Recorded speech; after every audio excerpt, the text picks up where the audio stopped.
एक वन में बरगद के पेड़ की ऊंची डाल पर एक घोंसला था जिसमें गौरैया का जोड़ा रहता था। दोनों दिन भर भोजन की तलाश में बाहर रहते और शाम ढले घोंसले में आकर आराम करते थे। दोनों खुशी खुशी अपना जीवन यापन कर रहे थे। मौसम आने पर गौरैया ने अंडे दिए। अब उसका पति भोजन की तलाश में जाता और वह घोंसले में रहकर अंडों को सेती और उनकी देखभाल करती थी। वे दोनों बेसब्री से अंडों में से अपने बच्चों के बाहर निकलने की प्रतीक्षा कर रहे थे। गौरैया का पति भोजन की तलाश में गया हुआ था। तभी एक मदमस्त हाथी उस वन में आ गया और उत्पात मचाने लगा। वह अपने विशालकाय शरीर से टकराकर और सूंड से हिला हिलाकर पौधों को उखाड़ने लगा। कुछ ही देर में सारा वन तहस नहस हो गया। आगे बढ़ते बढ़ते वह उस बरगद के पेड़ के पास पहुंचा जहां गौरैया का घोंसला था। वह जोर जोर से पेड़ को हिलाने लगा, लेकिन बरगद का पेड़ मजबूत था। हाथी उसे गिरा नहीं पाया, लेकिन इन सब में गौरैया का घोंसला टूटकर नीचे गिर पड़ा और उसके सारे अंडे फूट गए। अपने बच्चों की मृत्यु पर गौरैया विलाप करने लगी।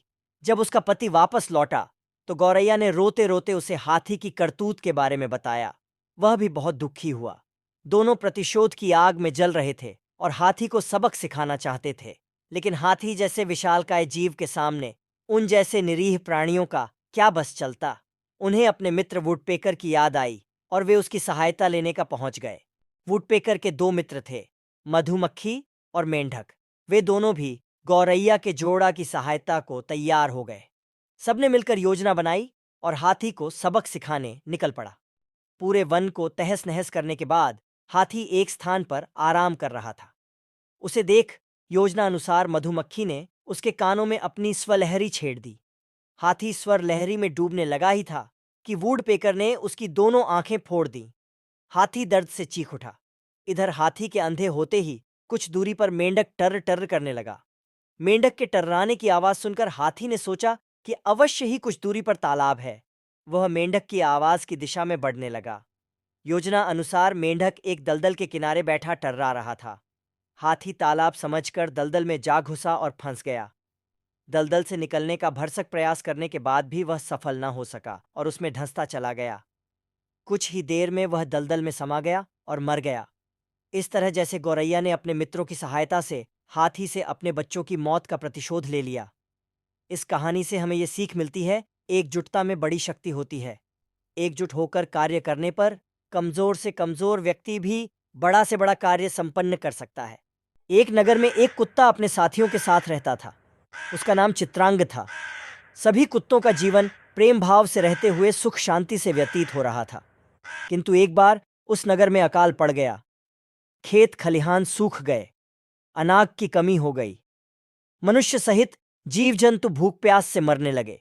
इस स्थिति में चित्रांग दूसरे देश चला गया। दूसरे वहां उसे एक धनी स्त्री का घर मिला जो बहुत लापरवाह थी। प्रायः उसके घर का दरवाजा खुला रहता था और चित्रांग वहां घुसकर विभिन्न प्रकार के पकवान छककर खाता था।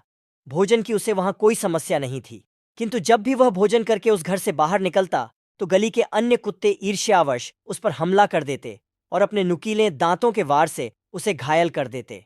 कुछ दिन तो भोजन के कारण चित्रांग किसी तरह वहां रहा, किंतु अपने ही वंश भाइयों का ईर्ष्यापूर्ण व्यवहार उसे रास नहीं आया। उसने सोचा कि इससे तो मेरा नगर ही अच्छा है।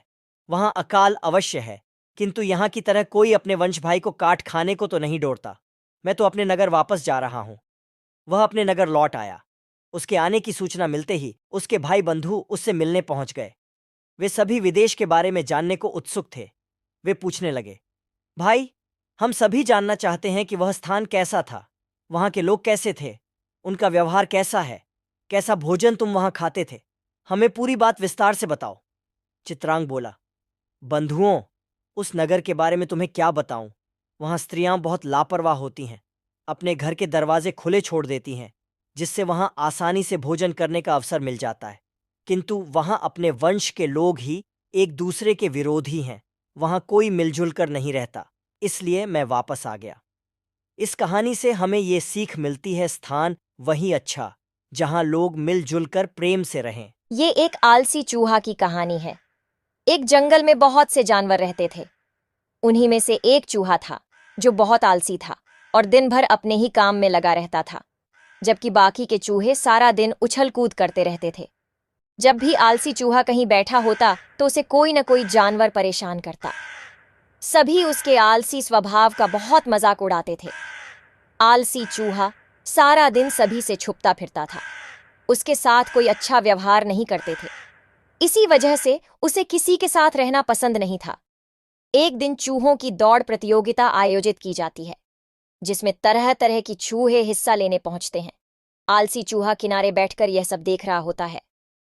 अचानक सभी चूहे आलसी चूहे का प्रतियोगिता में शामिल होने के लिए मजाक उड़ाते हैं, जबकि उन्हें अच्छे से पता है कि आलसी चूहा ज्यादा तेज दौड़ नहीं सकेगा। लेकिन आलसी चूहा प्रतियोगिता में हिस्सा लेने के लिए आगे आ जाता है। सभी जानवर यह देखकर दंग हो जाते हैं। सभी यह सोचते हैं कि भला यह आलसी चूहा हम सबसे मुकाबला कैसे करेगा। अगले ही दिन प्रतियोगिता का समय निर्धारित किया जाता है। सभी जानवर अपने अपने प्रतिभागी का समर्थन करते हैं। वहीं दूसरी ओर आलसी चूहा अकेले जाकर दौड़ प्रतियोगिता के शुरुआती सीमा रेखा में खड़ा हो जाता है और दौड़ होने का इंतजार करने लगता है। सभी यह देखकर हंसने लगते हैं। तभी एक कोयल की तेज आवाज के साथ सभी को कतार से खड़े होने का इशारा मिलता है और सभी चूहे अपनी अपनी जगह पर आकर खड़े हो जाते हैं। सभी अपनी जगह पर उछल कूद कर रहे होते हैं, लेकिन आलसी चूहा एकदम शांत अपनी जगह पर आंख बंद करके बैठा होता है।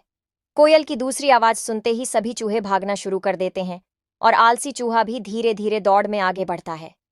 कुछ ही देर में सभी चूहे बहुत आगे निकल जाते हैं, लेकिन आलसी चूहा धीरे धीरे अपनी रफ्तार में चलता रहता है। कुछ घंटे गुजरने के बाद सभी जानवर प्रतियोगी चूहों का इंतजार कर रहे होते हैं। उन्हें एक चूहा धीरे धीरे रेस फिनिशिंग लाइन की तरफ आता दिखाई देता है और यह आलसी चूहा होता है। सभी जानवर आलसी चूहे को सबसे आगे आते देख हैरान हो जाते हैं। उन्हें यह समझ में ही नहीं आता कि आखिर आलसी चूहा सबसे आगे कैसे पहुंच पाया। आलसी चूहा जैसे ही विजेता सीमा रेखा को पार करता है, सभी जानवरों में खुशी की लहर दौड़ पड़ती है। आलसी चूहे ने ऐसा कारनामा कर दिया था जिसकी किसी ने कल्पना भी नहीं की थी। तभी कुछ चूहे भटकते हुए आते दिखाई देते हैं। सभी जानवरों में चूहे की जीत से ज्यादा इस बात को जानने की इच्छा थी कि बाकी के चूहे भला कैसे पीछे रह गए।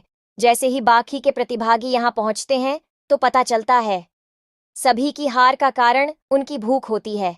दरअसल चूहों की दौड़ प्रतियोगिता के रास्ते पर खाने पीने की चीजें पहले से ही रखी गई थीं और जानबूझकर प्रतियोगिता के पहले उन्हें कुछ खाने नहीं दिया गया।